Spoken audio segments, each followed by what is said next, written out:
All right, let's get started with section 4 of chapter 4. Here's the focus question.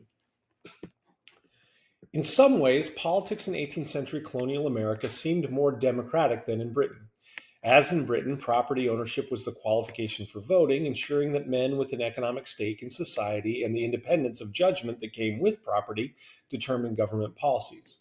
Dependents who lacked their own will, such as enslaved people, servants, adult sons living in their parents' homes, the poor, and women, were all ineligible to vote. But the wide distribution of land ownership in America meant that a far higher percentage of the population had the right to vote than did in Europe. An estimated 50 to 80% of adult white men in colonial America could vote, as opposed to fewer than 5% in Britain. In some colonies, free blacks with property could vote. Some colonies also denied the vote to religious minorities such as Jews, Catholics, and dissenting Protestants, while Indians everywhere were generally prohibited from voting. However, in colonial America, the people existed only on election day. Competitive elections were rare, and those who voted usually deferred to their social betters in their community, who expected voters to support them because of their patronage, reputation, or social status. Real power resided in officials who were appointed, not elected.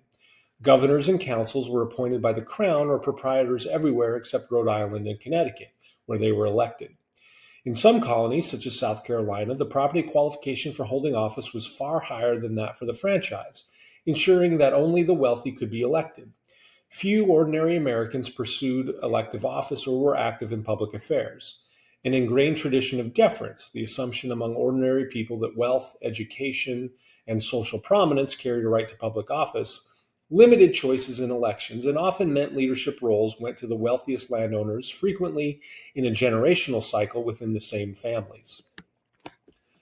Concerned with events in Europe and imperial rivalries, British government in the first half of the 18th century followed a policy of salutary neglect, allowing the American colonies to mostly govern themselves.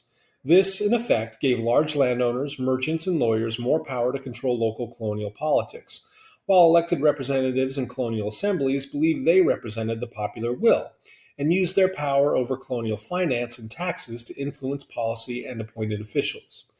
In the 18th century, as economic development increased the power of American elites, colonial assemblies became more assertive and insisted that they controlled local affairs in the colonies as much as the House of Commons did in Britain. The most successful governors accommodated the ascendant assemblies and used patronage, such as land grants, to win support. Eliminating the governor's council, Pennsylvania's legislature was most powerful, but New York, Virginia, South Carolina, and especially Massachusetts also had powerful assemblies. Colonial representatives invoked liberal and Republican notions of liberty in making their claims on colonial and imperial officials. This language gradually reached beyond the political nation, which was dominated by a wealthy and educated American gentry. Particularly in colonial towns and cities, the public sphere expanded. This was the space in which political organization and debate independent of the government took place, in which an informed citizenry openly discussed questions previously addressed only by officials. In Boston, New York, and Philadelphia, clubs emerged that debated literary, philosophical, scientific, and political issues. The best known was a club known as the Junto, founded by Benjamin Franklin in Philadelphia in 1727, which later became the American Philosophical Society. Compared to other European colonies in the Western Hemisphere, British North America had a very literate population and a vibrant press. Newspapers and circulating libraries were especially important in spreading information and ideas and expanding the public sphere. And by the 1730s, political commentary was prevalent in American newspapers.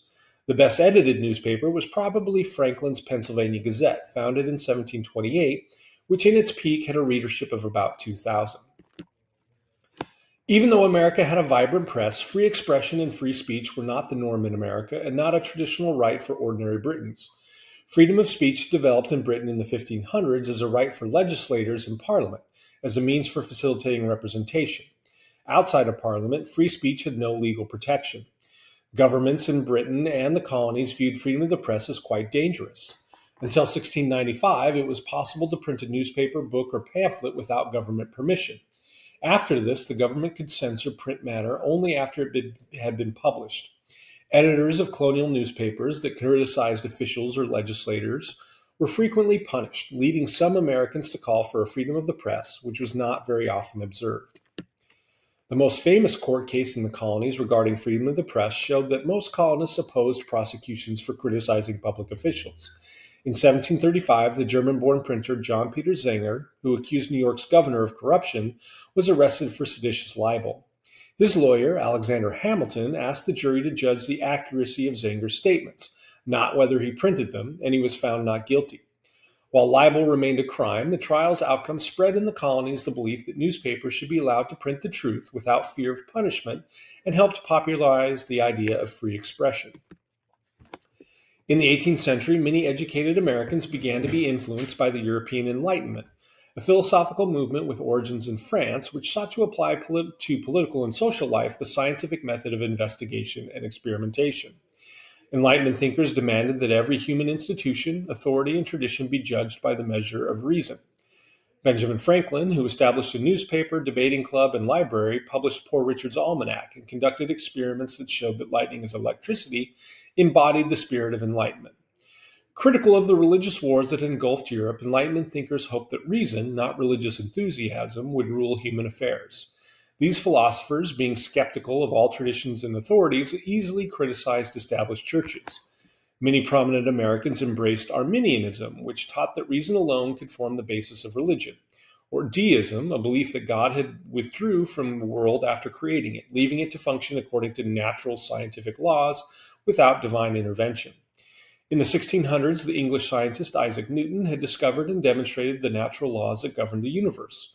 While many Protestants affirmed Newton's findings, arguing that it was evidence of God's work in maintaining their piety, deists believed that the best form of religious devotion was to study nature, not worship in organized churches.